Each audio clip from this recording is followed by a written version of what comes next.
So the reason why I wanted to call was because I knew you were in high school. You're with Cody. So obviously that that indicates that you're seeking guidance and that you want to get better and that you have certain goals. Yeah, You're serious. And so I respect that. That makes me really happy when I see young people, well, I'm young too, but like high schoolers, middle schoolers and stuff like that who are taking initiative, I guess. Um yeah. and because you play 10, like in rugby, that's a leadership position. And so being a young leader and what leadership looks like and how that affects others around you is very interesting to me, especially when you're in high school. Um, because within what you lead, if that makes sense. And Yeah. what being in that leadership role and having certain responsibilities, um, and pressures from yourself, from the coaches, expectations from the team, like what are you I really want to know from like your 17-year-old perspective, like what are you learning about yourself? I've actually, so I was with a bit of a backstory, and then That's okay. so about just over, so it was 2 seasons ago, I was with Northampton's academy setup, and then there was a few uh, it was the first time I'd really, because the way they do it, I don't know how it is in New Zealand and stuff, but they have the first level, they have like level one, and then they have the second level, which is like the proper academy setup. And that doesn't happen. There's not a level two until the season that I was in. So before that, it was they group it into sections. So everyone from my area, all the decent players would go to this level one setup, and they'd so it was a good level, but without disrespecting people, it would be, there was some people that would be carrying, Mm-hmm. and then when it went up to the next level, level two, and I got picked up there, it was everything went through the roof, like physicality, speed, everything went through the roof, and no player there is kind of falling behind. Mm-hmm.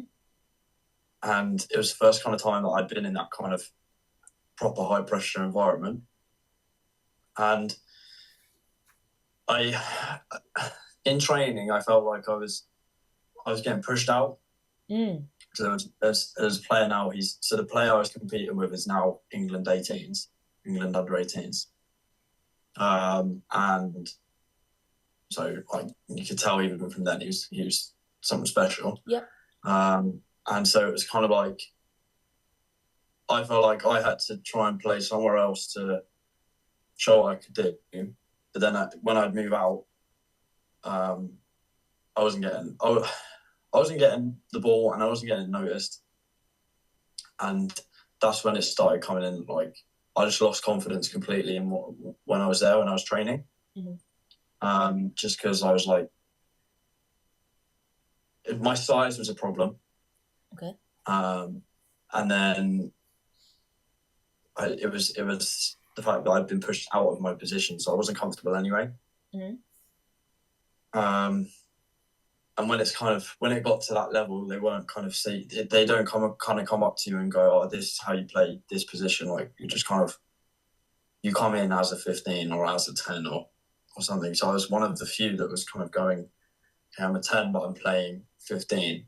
And then I ended up we played against Bath, and our winger dropped out injured about half an hour before the game, so I ended up playing on the wing, Mm-hmm. which was obviously completely different Yep. and almost complete. It's probably opposite to 10 in every single way.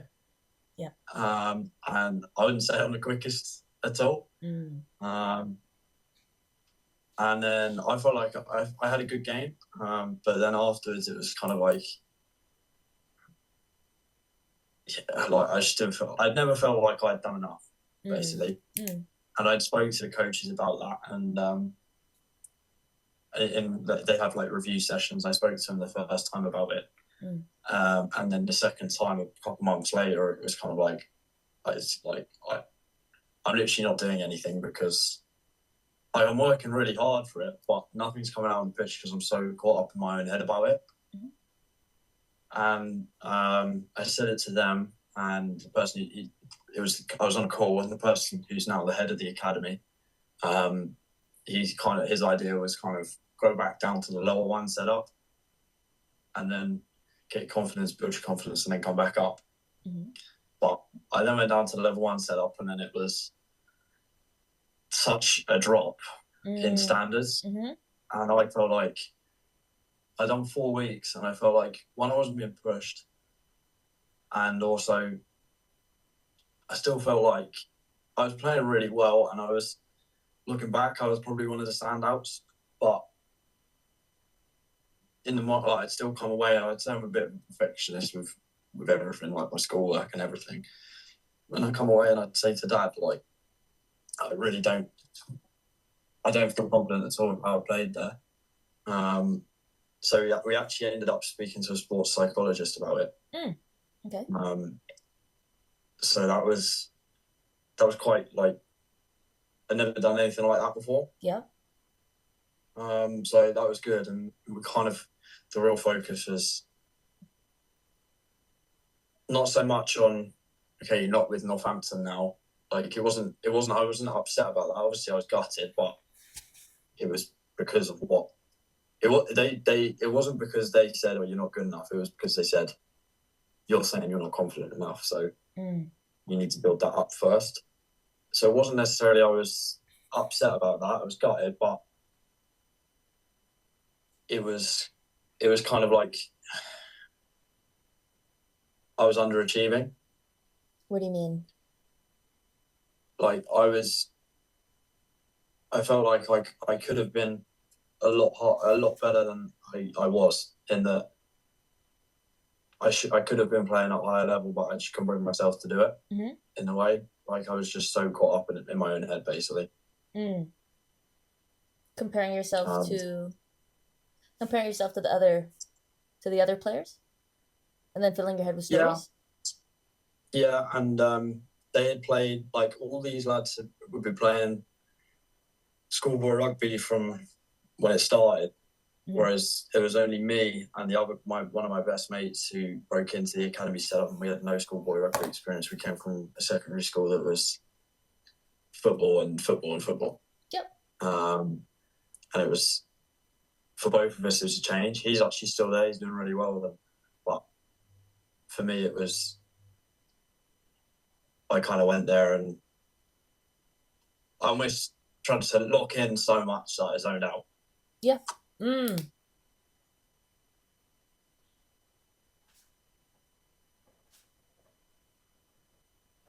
Interesting. That's interesting. Yeah, there's like a few. You reminded me when you said this. You said so. I think, yeah, it's interesting when you said, because now, okay, zoom out a little bit. You leveled up, so you went into an environment that's a higher level that you've never experienced before, and everyone else is used to that level, but you're kind of new to it, right? Yeah. So do you think at that point you weren't ready? Like mentally? It's not that physically you weren't ready, it's just mentally at that stage you weren't ready?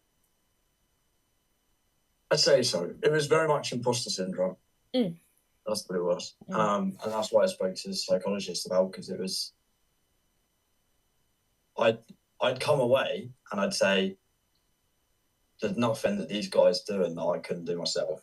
Right. Skill sort of when we were playing, and I'd come away and I'd go, I done that in training for club 2 weeks ago, or I'd done that playing in training 2 weeks ago for club.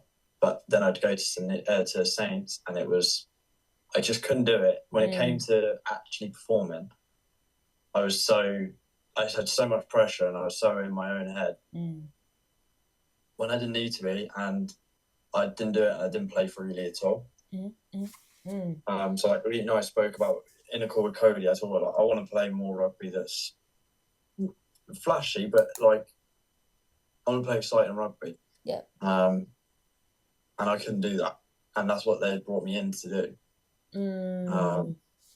So I felt like I was going in, and then underachieving because I wasn't doing what I was there to do, and I couldn't bring myself to do it. You felt like you couldn't feel the expectation. When I was, it's really hard to explain. That's Mm-hmm. the thing. Is when I was away from it, and I'd look back at games and I'd look over the footage of games, I'd say, "Oh, I could do exactly what he's doing, Mm-hmm. um, or I could play just as well." But when it was during the game, it was just, well, there's so many eyes on me. There's so many eyes. I'll just take the safe option. Just be the basic one. Just carry the ball. If you run Mm. away and just cut back inside. Don't put a chip over or whatever it Mm. was. Interesting. Yeah, it's really interesting. Like caring what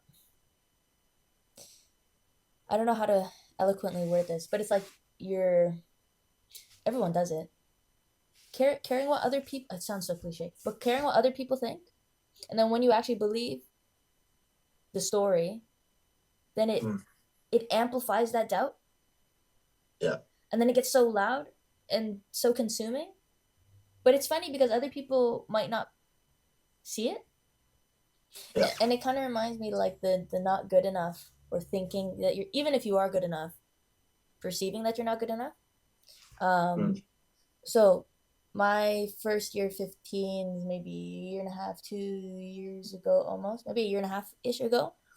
Um, I had no clue what the heck was happening. I'm like, what do you mean fold? What the I had no concept, right? Because I'm coming from a Yeah. completely different sport. And it came down to the Japan National Championship. And my mentality was, you know what? I'm not good enough. Like, I literally just took ownership of it. I'm like, look, you might be better than me, but I don't care. And then that's what made me ball out. The last 20 minutes, coach just called me on the field. And Mm. I think my asset is I'm very aggressive and I bring that impact energy. And so Mm. my mentality was like, yeah, you're better than me, but I really don't care. Mm. And that sort of kind of gave me power in that moment, if that makes sense. It's like you think you're Yeah, better than me, yeah, like, and then yeah, it just hyped me up. But that's what got me through that really high pressure game yeah, because we're fighting to be number one in the country, and then here I am, this is being from nowhere, you know, on the field with all these like national team players. It's like, who am I, These Olympians and stuff. I'm like, you know what I mean? yeah, Yeah, so it's interesting to hear you say that. No, but it's cool. You know how you speak. You don't speak like a 17-year-old. yeah. Yeah, you don't speak Sure. like a 17-year-old, and I think that's kudos to your parents. Um, you mentioned your dad, so I'm assuming you're tight with him. Yeah, Well, that's good. yeah. That's good. That's good. Especially, I think as a young male, I think that's really important. Oh, sorry, not to cut you off, but I don't know if you realize like you're pretty good at optimizing your opportunities. Would you say? Yeah. You're pretty yeah, you're pretty good at optimizing your opportunities. Like even if it's like who cares, whatever that I forgot the name of the New Hampton, the Saints. Northampton. Yeah, Yeah, Northampton yeah, thing didn't play out the way you wanted it in this moment. yeah. It doesn't matter. You still took the steps. You still did the thing. You went to a sports psych, which I don't know Mm. how many people, even professionals, they don't go to sport. Like you take initiative. Yeah, Um, yeah. and it sounds like you have a pretty good relationship with your dad. Um, Mm. and I think that's really powerful. I think that's something that's key for you. I think Yeah, you have a certain support system that a lot of people don't. yeah. And just cherish that relationship because your circle is so so so important. You have that buddy of yours who's you're able to tell each other's opinions straightforward, but you still love each other and respect each other at the end of the day. You know, Yeah. keep that. That's amazing. So you have certain key Mm. people in your life. Even though I respect you, because a lot of people, even though they went through this experience, and they're so unsatisfied with themselves, right, in the moment or after or whatever, but that feeling is there, you still show up. Mm. And so what, you got an injury and the timing wasn't great. You still have interest from that coach, and that coach is older and wiser and has more experience. And so he's probably thinking, he's still 17, it's fine. Yeah. So as Yeah. long as you do what you need to do within what you can control, which sounds cliche, but we all know that's how you get through Yeah. things, that opportunity is not going to go anywhere. And if it goes Mm. anywhere, then maybe they don't value you, and that's fine. You just need to put Yeah. yourself in a situation where you are valued, and you have the mentality, the character, mentality, character, and support system to position yourself for another opportunity. Yeah. So you don't need to Yes. worry. Yeah, you don't need to worry about any of that. Just do your thing. Keep doing what you know you're supposed to do. Keep listening Yeah. to your dad because he sounds like a really good man. Um, Mm. and live your life, I think, and live your career with a clean heart. I think, there's so much advice and so much, you should do this, you should do that, but inside you when something's appropriate or not appropriate, like you know yourself. Yeah. And Yeah. so just follow Yeah. that. Whether that's your heart or Yeah. your gut, everyone senses it differently. So I think you should be proud about yourself. Who cares? You're in a funk. But I look back now, not to be long-winded, but um it's also, I my brain is, it's the morning, so I'm kind of I'm not as concise as maybe in the afternoon, but no yeses were easily given to me. I was not that kid. And looking Mm. back, I just want, just like everybody else, I wanted that yes right away, or I wanted that thing or that goal right away. And it's like, there's that part of you, they feel like, oh, if I can just play that way, or if I could just get this accolade, or if I could, right now, there's that part of you. Yeah. But actually, looking back, I'm so glad that I didn't skip any steps, and that life was Mm. like, just wait, not Yeah. now. You're not ready, you know? Yeah. Yeah. Because I look at other people, because I've been doing this since I was 9, right? I'm new to rugby, but I've been in sport since I was 9. So what is this, almost Yeah. 20 years of doing sport?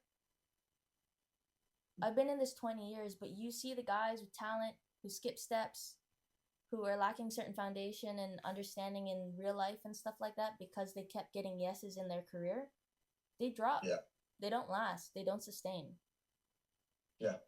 Or they're so successful in their career, but then when you talk to them as a human being, it's like, oh, it's almost like you're missing some sort of element Yeah. of yourself. No, I So know what you mean. But yeah, me and my dad have spoken about this, and we've said like there's plenty of time, um, and I'm sure I'll find in 3 years or even after next year, people will go, "Well, do you know what? I'm actually falling out of love with rugby," mm-hmm.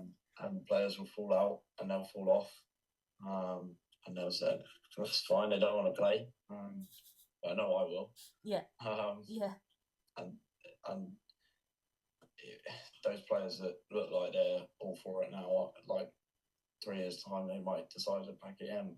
yep. Um, and there's plenty of time for me, so Oh, that's what we 100%, love. 100%. And sometimes boys are silly. You might get you might get some girl pregnant. Like stuff like that happens. Like I see it. So, Yeah, which is, there's nothing wrong with that. It's a completely different life, but in terms of what we're talking about, having a yeah, rugby career, yeah, you know. yeah, So no, but you should yeah, be really proud, and it's refreshing hearing you speak.